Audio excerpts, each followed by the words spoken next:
Side लेने में अगर कोई हॉर्न बजा देता था तो रंगदार घूम करके गोली मार देते थे।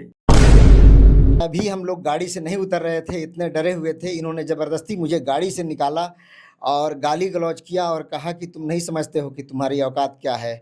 आल्टो पर चलने वाला और मर्सिडीज वाले से मुंह लगाता है। नमस्कार, INS 24 में तमाम दर्शकों का स्वागत है। मैं हूं देवेंद्र सिंह। इस वक्त बिहार में चर्चा पूरा जोरों शोर पर चल रही है। इन व्यक्ति एक बार स्क्रीन में आप देख रहे होंगे, ये राजद के MLC हैं। ये MLC महोदय सौरभ कुमार हैं, जो इनका मामला अभी जाकर के उजागर हुआ है। और MLC कैसे कैसे लोग बन जाते हैं, ये भी बहुत बड़ी चर्चा की बात है। ये 2019 में ये MLC नहीं थे, लेकिन बेतिया का हो सकता है एक दबंग नेता जरूर रहे होंगे। और इन पर एक बहुत बड़ा आरोप भी अभी सिद्ध हुआ है, लेकिन FIR और केस सुगौली थाने में 2019 में हुई थी, एक साइड लेने के लिए। यही बिहार लोग कहता कि राजद की सरकारों में, राजद के समय में, 90 के दशक में ऐसे ऐसे लोगों के कारण पार्टियां बदनाम कैसे होती है। एक उदाहरण अभी सामने उलझ के आया है। जैसे कहा जाता कि साइड लेने में अगर कोई हॉर्न बजा देता था तो रंगदार घूम करके गोली मार देते थे।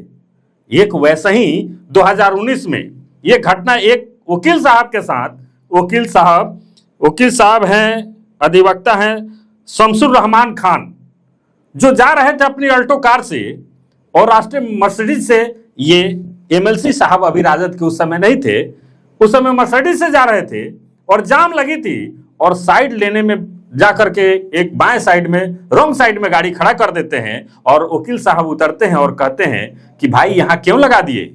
कह रहा हूं ये वकील साहब को भी मैं खड़ा कर रहा हूं आप सबों के बीच, और क्या घटना हुई थी वो अपनी जुबानों से इस बातों को बताएंगे, जिसमें कोर्ट 2 साल की से ऊपर की सजा सुनाई है। अब देखिए ये MLC साहब हैं, सजा तो हो गई। मुझे लगता है कि सजा होता है तो सजा चली जाती है, बेचैनी तो है।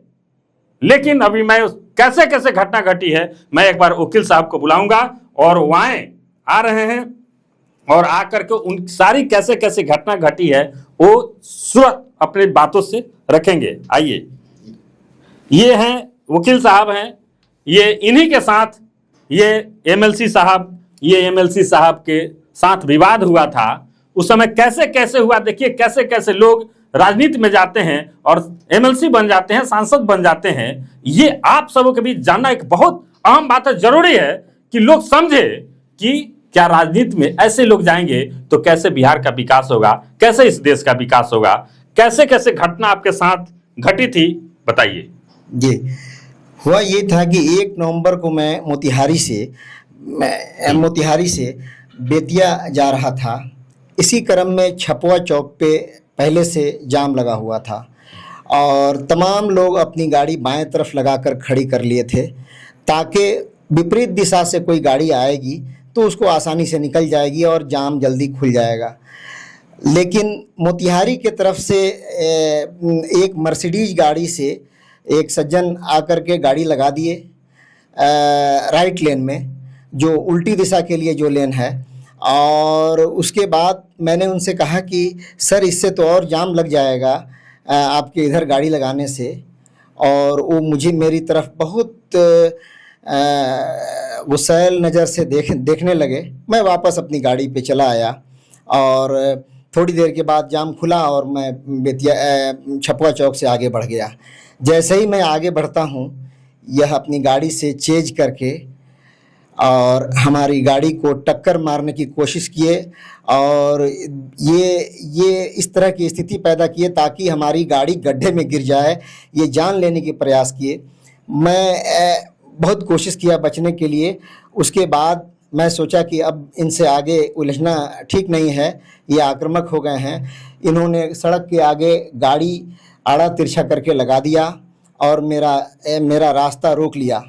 जब मैं अपनी गाड़ी को लौटाकर जब पीछे छपवा की तरफ मैं बढ़ने लगा, ये फुलवारिया के पास की ये घटना है जो छपवा से सटे हुए है। जब अपनी गाड़ी को लौटा करके मैं छपवा की तरफ जाने लगा ताकि अपना रास्ता बदल दूं और इनसे मैं बच जाऊं, तब इन्होंने दोबारा चेंज करके और मुझे मेरी गाड़ी को गड्ढे में गिराने की कोशिश किया, जिसमें मेरा पूरा परिवार बैठा था। और कौन लोग थे परिवार? परिवार में मेरी माताजी थी, मेरी पत्नी थी, मेरे बच्चे थे, यही लोग बैठे हुए थे गाड़ी में। तो अब उसके बाद इन्होंने ज़बरदस्ती वहाँ से टक्कर मार के और मेरी गाड़ी गड्ढे में गिराने की कोशिश की, टक्कर मारने का प्रयास किया और गड्ढा में गिराने की कोशिश की। उसके बाद भी हम लोग गाड़ी से नहीं उतर रहे थे, इतने डरे हुए थे। इन्होंने ज़बरदस्ती मुझे गाड़ी से निकाला और गाली गलौज किया और कहा कि तुम नहीं समझते हो कि तुम्हारी औकात क्या है, आल्टो पर चलने वाला और मर्सिडीज वाले से मुंह लगाता है। उसके बाद मैं उनके सारे प्रताड़नाओं को, मेरी पत्नी के साथ भी अभद्र व्यवहार किए और मेरे साथ भी बहुत बदसलूकी किया और बोले कि तुम्हारी अभी मर्डर कर दूंगा, आओ बेतिया चलो, इस रास्ते में मेरा घर है, तुम्हारा मर्डर कर देंगे। और इतनी बात पर हम लोग डर गए और वो रास्ता छोड़ करके अपनी रास्ता बदल करके सुगौली की तरफ से होके दूसरे रास्ते से हम लोग गए। उसी दिन थाने पर जाके इस मामले को रिपोर्ट किया। उसके बाद प्रभारी साहब ने कहा कि ठीक है, आप कल आवेदन दीजिए और मैं इसकी जांच करा लेता हूं। उन्होंने जांच में मामले को सही पाया और उसके बाद दूसरे दिन मैंने आके प्रभारी साहब को आवेदन दिया। वहां एफआईआर दर्ज हुआ और एफआईआर दर्ज होकर के ये मामला का ट्रायल चला। ट्रायल में गवाही हुई, गवाहों ने गवाही दी और इनको खिलाफ दोषित किया गया इनको। अच्छा, ये लड़ाई कितने साल तक चली है?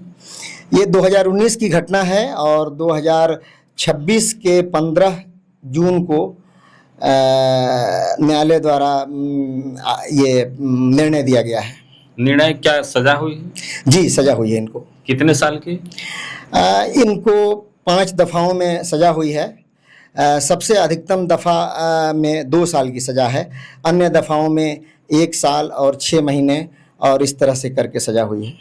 एक एडवोकेट के साथ इतना मिसबिहेव करने वाले व्यक्ति, अगर ये लड़ने वाले नहीं होते तो निश्चित तौर पे उनको घर से नहीं निकलने दिया जाता। और ऐसे ऐसे अनेकों घटनाएं होती हैं, रास्ते में पीटा जाता है, गोली मार दे देती है, गाली दिया जाता है, लेकिन उस सक्षम व्यक्ति नहीं हो पाता है, लड़ नहीं पाता है और उस प्रताड़ना को सह करके घर में रह जाता है। लेकिन ये दाद देना पड़ेगा वकील साहब को कि इन्होंने अपनी हिम्मत जुटाई और न्यायालय पर भरोसा किया। आज न्यायालय ने या उचित उन पे कार्रवाई की और सजा भी मुकर्रर किया है। धन्यवाद देते हैं न्यायालय को। निश्चित तौर पर न्यायालय पर भरोसा रखिए। ऐसे ऐसे अपराधी तत्व के लोग हों, अगर कुछ मिसबिहेव करते हैं तो न्यायालय का सहारा जरूर लीजिएगा। आप सभी को जरूर इसका फैसला भी मिलेगा, आपको उचित न्याय भी मिलेगा। आप तमाम लोग इस वीडियो पर क्या कहते हैं, अपनी राय और कमेंट जरूर दीजिएगा। जय हिंद।